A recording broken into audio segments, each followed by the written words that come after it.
Amapolisa azingela abarhanelwa emva kokudutyulwa kubulawa isibini esithandanayo eTshotho kwiphondo laseMpumalanga. We are going to enforce by any means the law of order. Intloko yomkhosi wokhuselo weli uNjengele Ruzani Maphanywa uthi abazokuvumela abaphuli-mthetho bangcungcuthekise abemi beli.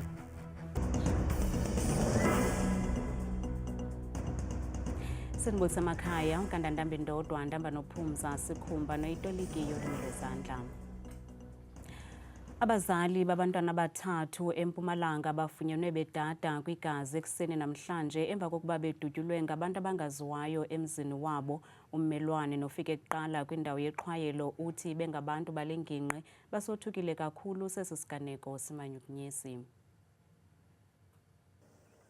Abazali babantwana abathathu eMpumalanga bafunyenwe bedada kwigazi ekuseni namhlanje emva kokuba bedutyulwe ngabantu abangaziwayo emzini wabo. Ummelwane nofike kuqala kwindawo yexhwayelo uthi bengabantu balengingqi bothukile kakhulu. Mangifika ngala ngavula izivala ngangena ngaphakathi endlini. Mangingena ngaphakathi endlini ngathola makwakhe nababa wakhe balele phansi and sengibona ngengadi. Sengila ngibone khona ukuthi hayi kuliqiniso ngaphuma ngaphandle ngabhita bomakhelwane ukuze nabo basonzele babone lesehlakalo esendeke ngala ekhaya. Amalungu osapho athi umnqweno wabo kukuba babanjwe abenzi bobubi. Lokwendeke lana eLungisani sishaceke kakhulu ngokushonela umntwana seswami Masoja Ngomane. Babangenele endlini kanye nemfati wakhe babadubula bababulala. Asadi ukuthi bafelane. Dihliziyo tethu titsabuke kakhulu ngalokwendekile. Badutshuliwe ifubeni boyi2 mara basesebhizi ngabo lapha inhlavu tiyatholakala nanyalo basagubha lenye inhlavu lapha phansi tiyatholakala inhlavu kwangathi bangatholakala labantu kakhulu nesifiso sibatholakala. Ukanti abajongene nezokhuseleko ekuhlaleni bathi iziganeko ezikumila kunje zithande ukuxhaphaka kwingingqi yabo. Asifa buhlungu kakhulu ngoba asikabathuli. Mara lo sicela nje ukuthi emphakathini wonke asibambisaneni sisebenzisaneni lethi khazi lethi sikudo setinzima kakhulu. Sicela ukuthi ke sisebenzisaneni nemaphoyisa ukuze siyafule lobugebengu lobukhona. Kungoku nje amapolisa asezithendeni zabarhanelwa. Siyacela kumphakathi ukuthi makube khona onolwazi olungasiza ukuthi sibophe labasolwa okanye njengoba siphenyalo lesigameko sicela beze phambili bangathintana namaphoyisa aseduzane okanye bangashayela inombolo yethu ye-Crime Stop eku-600 10111. Kusenjalo kwesinye isiganeko sodubulo amapolisa aseRhawutini akhangela abarhanelwa abadubule babulala abantu ababini ze konzakala abathandathu eEldorado Park phezolo. Liza kutsala iinyanga ezili-13 iphulo lokutyalwa kwamajoni kweli oku kudandalaziswe kwinkomfa nonondaba nebibanjwe namhlanje ngumkomishinala wamapolisa kuzwelonke uNjengele Fani Masimula kwakunye nentloko yomkhosi weli uNjengele Ruzani Maphanywa. uNjengele Maphanywa uthi abazokuyekela abemi beli babezizigculelo zonqevu. uNjengele Ruzani Maphanywa womkhosi wamajoni eli uthi abazukunyamezela nakuphi na ukwanda kolwaphulo-mthetho oluza kubeka ubomi babantu emngciphekweni. We have seen too much lives lost, and one life is one more than enough, and we are not going to tolerate any further escalation of any criminal activity that will take our people's lives. We will give those criminal elements no quarters, and we will go out there and ensure that our people are protected. We will work jointly with our counterparts in the police service, and that is what we promise the people of South Africa to say. We are not going to allow those who do not have the right to carry arms to terrorize our people. Umkomishinala wamapolisa kuzwelonke uFani Masemula uthi amapolisa namajoni eli aza kubila esoma esilwa ulwaphulo-mthetho kwingingqi ezinkone ziziganeko zolwaphulo-mthetho.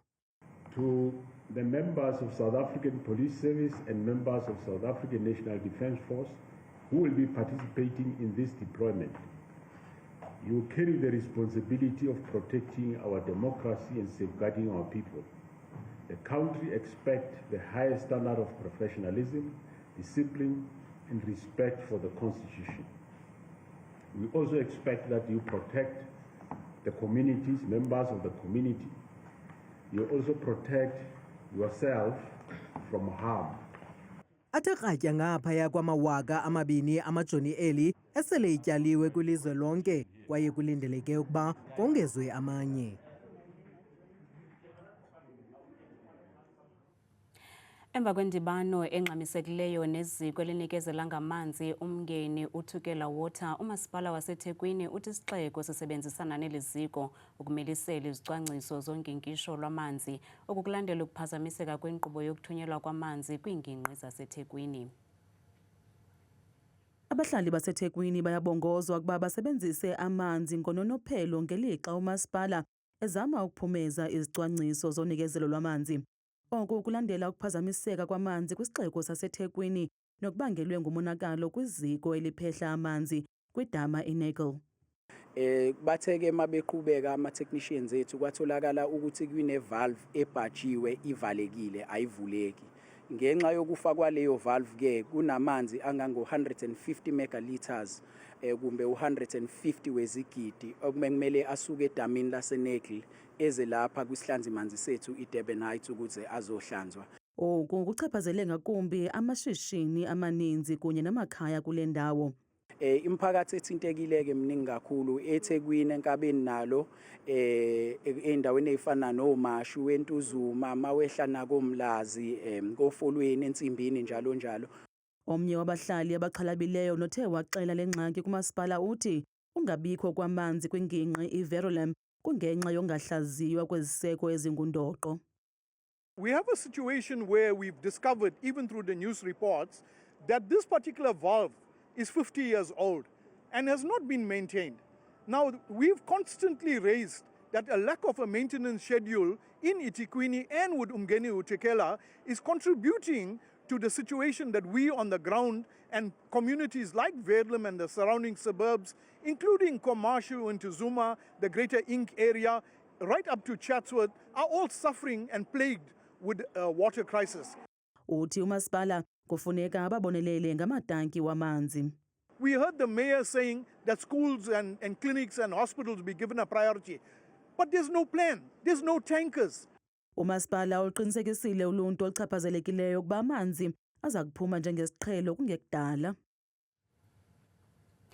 Umbutho wotishala iSADU eNtshona Koloni uyavuma ukuba utishala webanga lokuqala wesikolo samabanga aphantsi Thembalethu Primary eGeorge novakala kushicilelo lwevideo ethendi kumakhasi onxibelelwano nalapho lo tishalakazi eshicilela abantwana besitya omnye kubo engatyi ibisisenzo esingekho mthethweni. Kungoku nje lo tishala usanqunyanyisiwe emsebenzini kwaye lo mbutho ubongoze otishala ukuba bacele imvume yabazali kuqala phambi kokuba bashicilela abantwana. The most important thing is that before filming learners, you must get the permission of the parent.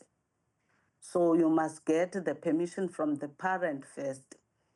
And the information of learners is very sensitive, which means that you cannot post anything which is harmful to somebody else. And lastly, there are policies regarding the use of social media, but sometimes we overstep them as teachers. There are rights to human dignity.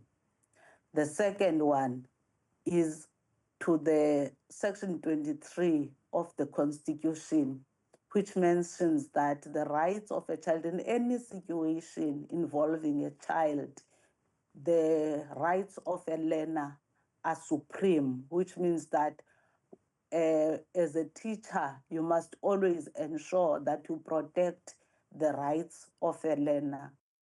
Kutshanje ingxowa-mali yomhlala-phantsi yabasebenzi bakarhulumente ibhengeze ukuvulwa kwakhona kwezicelo zokuthatha isixamali esithile kwimali yomhlala-phantsi. Le nkqubo ibizwa i-two-pot system, kanti iqumrhu eliqokelela irhafu uSARS liveze ukuba ngabarhafi berhafu abangaphaya kwe-2.6 million abafake izicelo zokuxhamla kwimali yabo. Apha estudio sihleli noVuyo Qhwesha kusixelela banzi ngale nkqubo ye-two-pot system. Vuyo, makhe siphinde bakhumbuza ababukeli bethu ukuba isebenza njani le nkqubo njengokuba ivuliwe nje ye-two-pot system. Mandithanda ukuthi banibulise kwesesilisa nakubaphulaphula emakhaya. Ube yakhumbula xa besithetha kulo nyaka upheleyo siye sathi ukhona iimbiza ezintathu ebekuyi-vesting pot, savings pot and retirement pot. Ekuvulweni ke ngomhla wokuqala kaSeptember ku-2024 abantu baye bayithatha imali kula savings pot ibikhona up to a maximum of 30,000.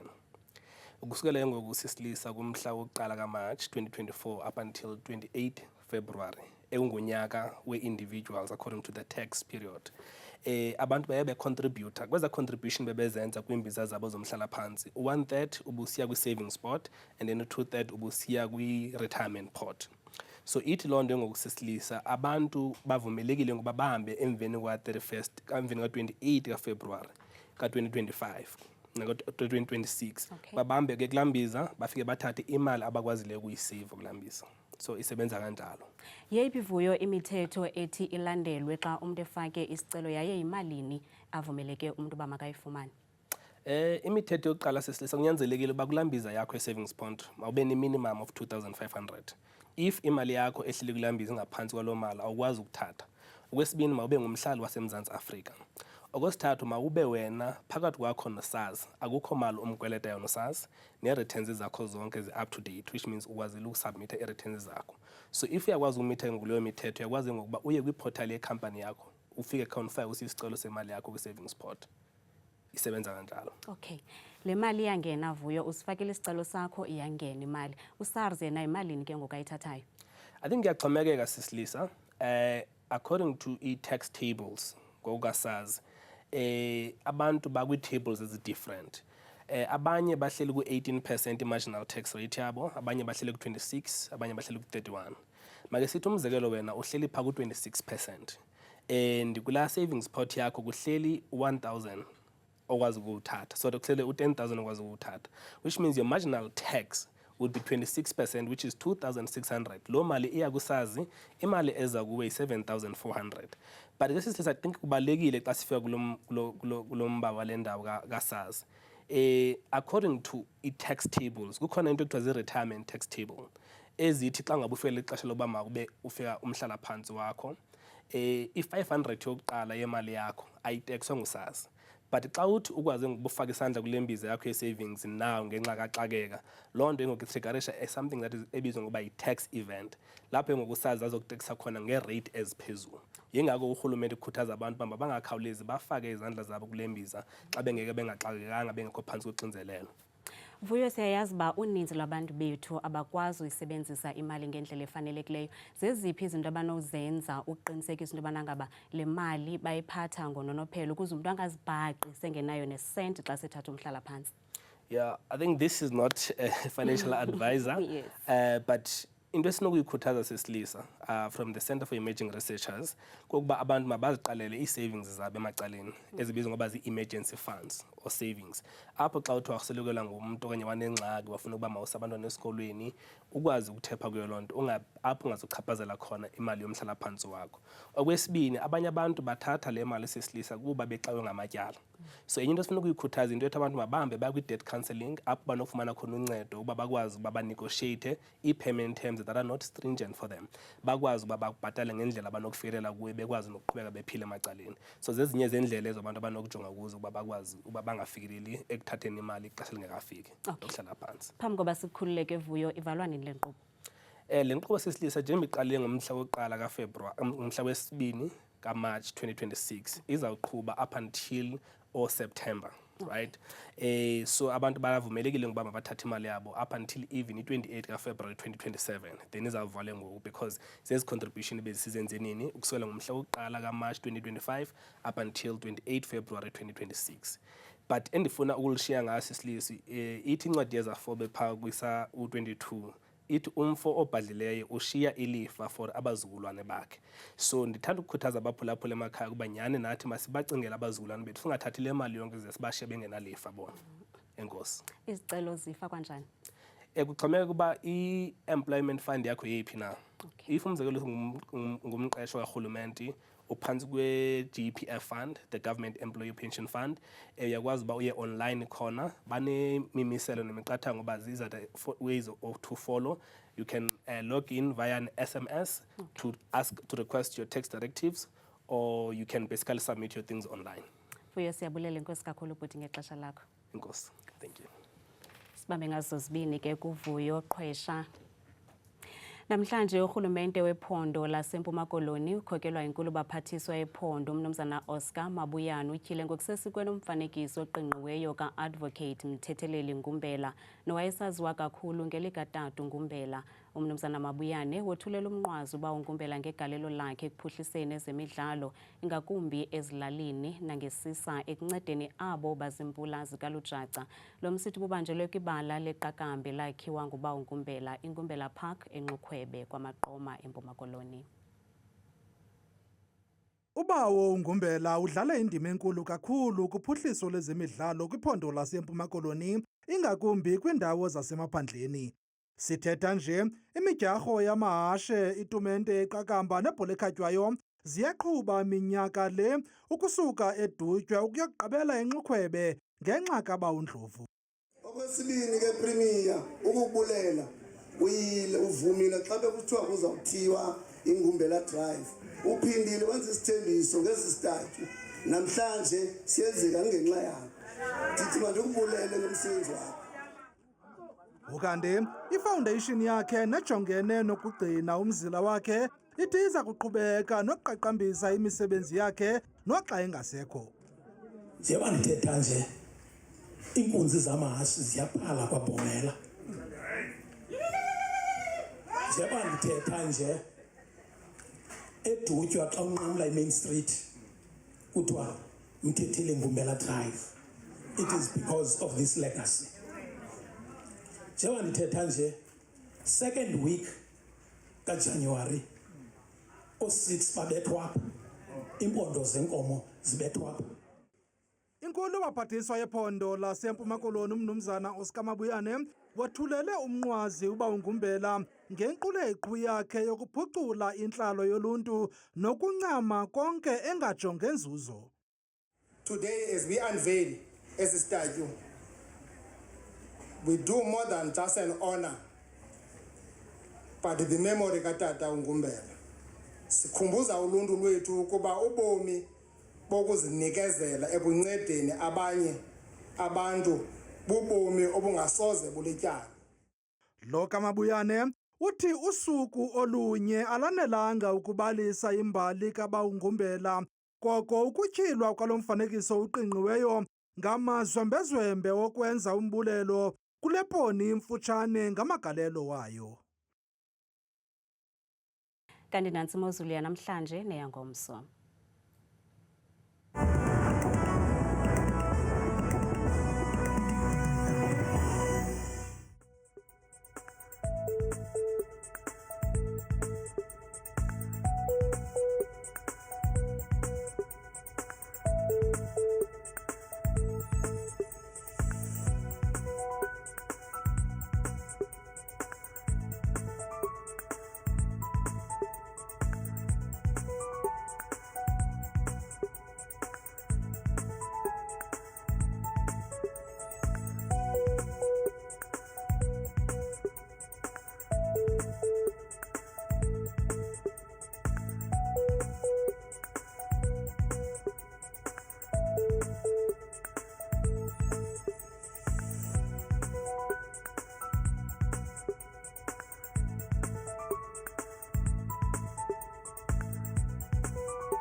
Kamnandi mawethu.